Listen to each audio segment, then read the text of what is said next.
أعوذ بالله من الشيطان الرجيم بسم الله الرحمن الرحيم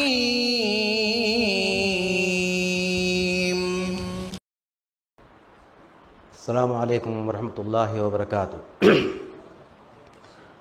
الحمد للہ رب العالمین وصلوات اللہ وسلامہ علی رسولہ الکریم نبینا محمد وعلی آلہ وصحبہ اجمعین ومن تبعہ بإحسان الی یوم الدین۔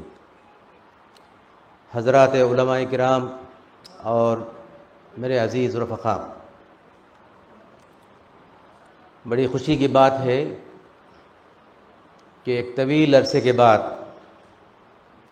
آپسی ملاقات اور مل بیٹھنے کے مواقع ملے ہیں۔ کووڈ-19 نے تقریباً ہماری آپسی ملاقات کو محروم کر دیا تھا۔ یہ اللہ کا فضل و کرم ہے کہ آج ہم کسی بہانے مل بیٹھ رہے ہیں۔ اس موقع پر مجھے جامعہ کے وہ مؤخر اساتذہ کرام یاد آ رہے ہیں اور وہ افراد، عمری برادری کے افراد یاد آ رہے ہیں جو اس موذی وبا کا شکار ہوئے تھے۔ میں دعا کرتا ہوں کہ اللہ تعالیٰ ان کی مغفرت فرمائے اور ان کی لغزشوں کو معاف فرمائے اور ان کی خدمات کو شرف قبولیت سے نوازے۔ ہمارا یہاں ایک خاندان کی حیثیت سے جمع ہونا یہ دینی اخوت کا ایک فیضان ہے اور مادر علمی کا ایک فیضان ہے۔ عزیز رفقا، امت مسلمہ کے مختلف طبقات ہیں جن کی مختلف حیثیتیں ہیں، جن میں تجار بھی ہیں، حاکم بھی ہیں، محکوم بھی ہیں، علماء بھی ہیں، عامی بھی ہیں۔ یہ اللہ تعالیٰ کا فضل و کرم ہے کہ ہمارا شمار سب سے زیادہ محترم، معتبر اور ممتاز ہے۔ ہماری امتیازی شان اس لیے ہے کہ ہم وارثین انبیاء کے لقب سے نوازے گئے ہیں۔ ہمیں اپنی اس حیثیت کو اور مقام کو سمجھنے کی ضرورت ہے اور اس عظیم منصب کا صحیح شعور اور اس کا ادراک ہمیں ہونا چاہیے۔ لیکن اس کے ساتھ یہ بھی ایک اٹل حقیقت ہے کہ جتنا بڑا یہ اعزاز ہے اور یہ ہمارے لیے موجب سعادت و افتخار ہے، وہیں اس کے تقاضے اور ذمہ داریاں بھی اتنی ہی زیادہ عظیم ہیں۔ ہمیں اس کا صحیح ادراک، اس بھاری ذمہ داری کا احساس، اس کا شعور اور اس کی مسئولیت کا خوف ہر لمحہ، ہر وقت، سفر و حضر اور ملک و بیرون ملک ہمیشہ ہونا چاہیے اور اس کا استحضار ہونا چاہیے۔ آپ نے دیکھا ہوگا کہ ایک قبلہ نما گھڑی ہے، اس کے موجد اور اس کے خالق نے جس مقصد کے لیے اسے بنایا ہے وہ کیسے اپنی ذمہ داری ادا کرتی ہے۔ آپ اپنے گھر میں دیکھیں، سفر میں لے جائیں، ہوائی جہاز میں آزما لیں، آپ سمندروں کے بیچوں بیچ لے جائیں، لیکن آپ دیکھیں گے کہ وہ ہر وقت اپنی ذمہ داری ادا کرتے ہوئے پائیں گے، وہ قبلے کی نشاندہی کرتے ہوئے پائیں گے۔ ہم وارثین انبیاء ہیں، حاملین منصب نبوت ہیں۔ ہمیں اپنی ذمہ داری کا احساس ہر لمحہ، ہر وقت ہونا چاہیے، جس سے غفلت قابل مواخذہ بھی ہے اور باعث عذاب بھی۔ مجھے اس وقت استاذ الاساتذہ، ناظم جامعہ مولانا حفیظ الرحمن صاحب عمری حفظہ اللہ کی وہ تقریر یاد آ رہی ہے تقسیم اسناد کے موقع پر۔ فارغین جامعہ کو تقسیم کرتے ہوئے آپ نے فرمایا تھا کہ یہ جو عبا تمہیں پہنائی گئی ہے یہ کوئی معمولی چادر نہیں ہے۔ اس وقت کو یاد کرو جب رسول اکرم صلی اللہ علیہ وسلم کو منصب نبوت سے سرفراز کیا گیا تھا، آپ پر ایک عجیب کیفیت طاری ہو گئی۔ اس ذمہ داری کے احساس نے، منصب نبوت کے تقاضے کو آپ سمجھ چکے تھے اور اس ذمہ داری کے احساس نے آپ کو تڑپا دیا تھا۔ آپ لرز گئے تھے اور آپ پر کپ کپی طاری ہو گئی اور آپ نے چادر اوڑھ لی۔ سند فراغت حاصل کرنے والے طلباء کو پہنائے گئے اس عبا کو استاد محترم نے یا ایھا المزمل والی چادر سے تشبیہ دیتے ہوئے انہیں منصب نبوت کے حاملین اور وارثین انبیاء کی حیثیت سے ان کی ذمہ داری کی اور تقاضوں کو سمجھنے کی تلقین کی، اور فرمایا کہ یہ عبا و یہ چادر یا ایھا المزمل اور یا ایھا المدثر کا سبق یاد دلانے والی چادر ہے، جو آپ کو یاد دلاتے رہے گی کہ آپ انبیاء کے وارثین ہیں اور علوم نبوت کے حاملین ہیں۔ یہ وراثت کسی مال و دولت کی نہیں ہے، بلکہ یہ وراثت انبیاء کے فرائض اور ذمہ داریوں کی ہے جو ہمیں پہنچی ہے۔ ہمیں اس وراثت کی لاج رکھنے کی ضرورت ہے۔ امت کے لیے رسول اکرم صلی اللہ علیہ وسلم کے دل میں جو تڑپ تھی، اس کے تعلق سے قرآن نے کہا وَلَعَلَّكَ بَاخِعٌ نَفْسَكَ إِن لَّمْ يُؤْمِنُوا بِهَذَا الْحَدِيثِ أَسَفًا۔ امت مسلمہ کے تعلق سے رسول اکرم صلی اللہ علیہ وسلم کی یہی تڑپ اور اسی احساس ذمہ داری کے ہم وارثین ہیں۔ عزیز رفقا، ہمیں بھی یہ عبائیں پہنائی گئی ہیں اور ہم نے بھی یا ایھا المزمل والی چادر ہم نے اوڑھی ہے، کوئی 2-4 سال پہلے، کوئی 5-10 سال پہلے، کوئی 25-30 سال پہلے، یا کوئی کچھ زیادہ بھی۔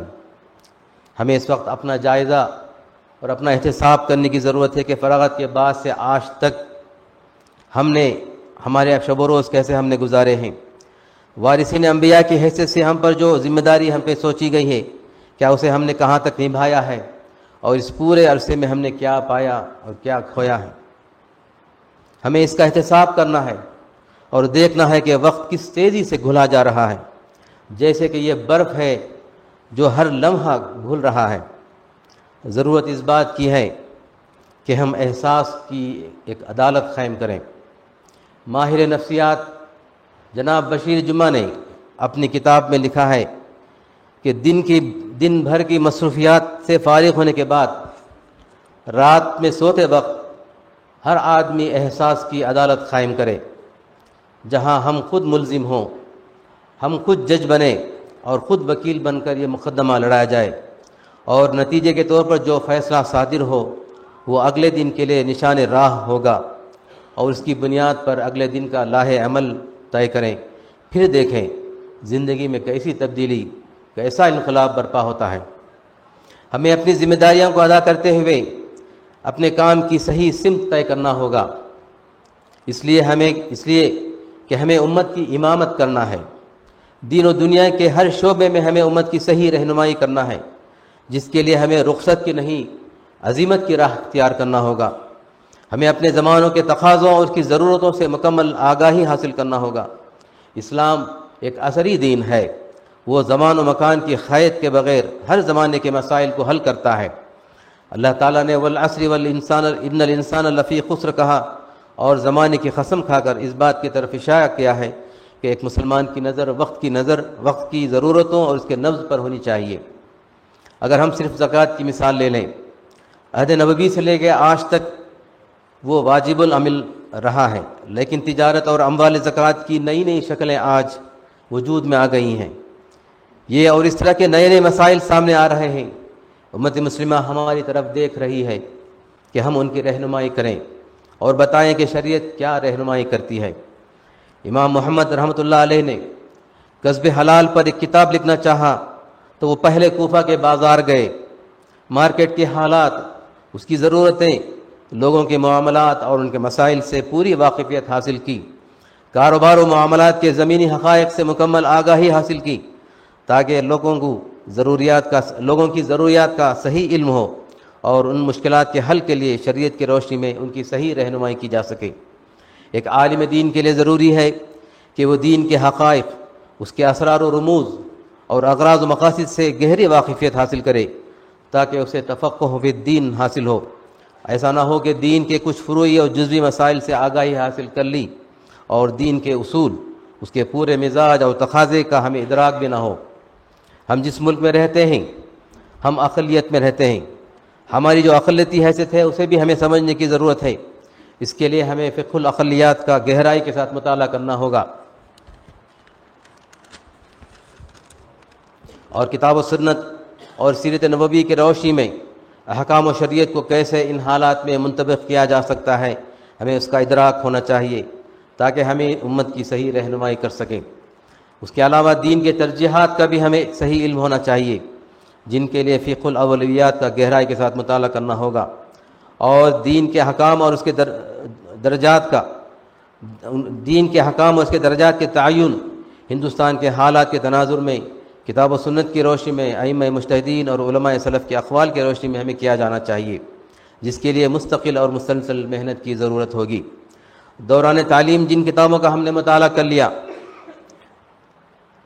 اگر ہم اس پر اکتفا کر لیں اور مزید مطالعے کا اہتمام نہ کریں اور جدید کتابوں کے مطالعے کی طرف ہم نے توجہ نہ کی، تو ہم قوت حافظے کی بنیاد پر ایک اچھے مدرس اور ایک کامیاب خطیب تو بن سکتے ہیں، مگر امت کی رہنمائی کا جو منصب ہے ہم کامیاب رہنما نہیں بن سکتے۔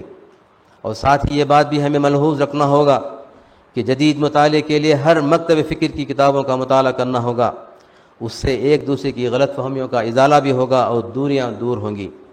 ہم علماء دین ہیں، ہر بات سے اتفاق کرنا ضروری نہیں، خذ ما صفا دع ما قدر ہماری سوچ ہو، صرف اپنے اپنے حلقہ احباب کی کتابیں پڑھ کر حق کا فیصلہ کر لینا ایسا ہی ہے جیسے اکیلے دوڑ لگا کر پہلے نمبر پر آ جانا۔